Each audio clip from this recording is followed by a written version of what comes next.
Bensmiller was #1 on night 3 in Strathmore, won 14 and 12. Kurt, let's start off by walking us through that run tonight. Well, the outfit hasn't moved since the last day of Calgary, so they're a little fresh. And horn went, and right leader didn't really work as well as he normally does, so we didn't really barrel as hard as I like, but worked out well. We pulled in, outpulled Kirk and got the rail and followed Vern through and kind of left an opening there on the third turn, so we snuck in there and made a race of it coming down the lane and got lucky enough to win it by the end. Some fresh horses seems to be a common theme for all of the drivers here that have had a break since Calgary. What do you do to combat that?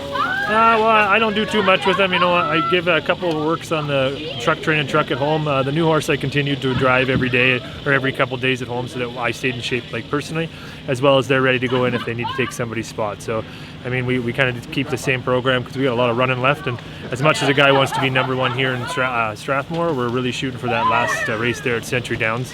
So, I mean, we want to be running hard there. So.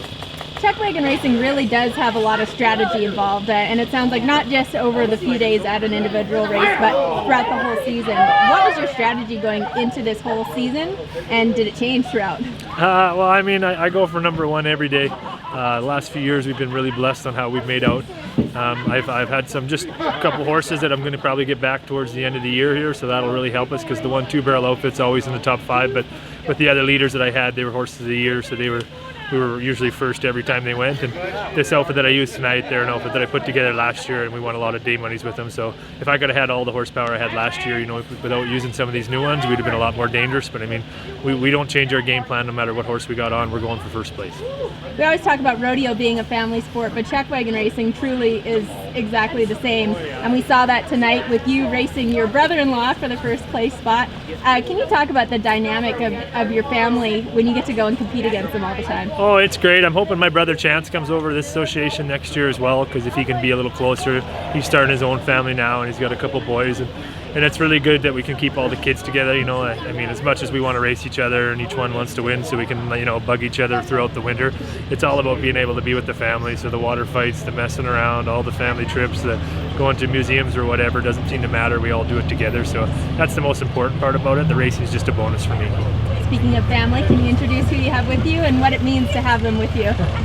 This is Vern Bensmiller. She's my youngest daughter. She likes getting in on most of the interviews. She had to put her lip chap on to start this out. She's kind of an acrobat, but she loves coming around, and she's got a few favorite horses, right?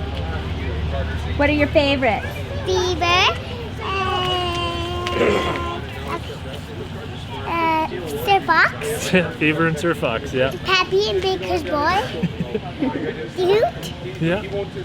and Roma Road. Roma Road, yeah. Sounds like a lot of favorites. What does it mean to have your family here with you? I don't know if I'd be able to wagon race if I didn't get to take my family down the road. There's a lot of drivers that kids are old enough now or in school or all got their own lives, so they don't get them anymore, and I'm just blessed to be able to take my family with me and do what my mom and dad did and have us kids, although we probably weren't the best kids in the small camper, you know, growing up every day in the trailer, but no, it just means the world to me to be able to do what you love with the people you love, so it's a big deal. You're the reigning champion at Strathmore and now leading the aggregate. What does tomorrow look like for you? I don't know, we're probably going to get a little trouble. We're just on the 4 barrel, so we're going to have to go around everybody. You know, I doubt it'll work out the way it did tonight, but I mean, we're going to give her our best shot, and we're hoping to do the same thing. All right, well, we'll be watching. Thank you, I appreciate it.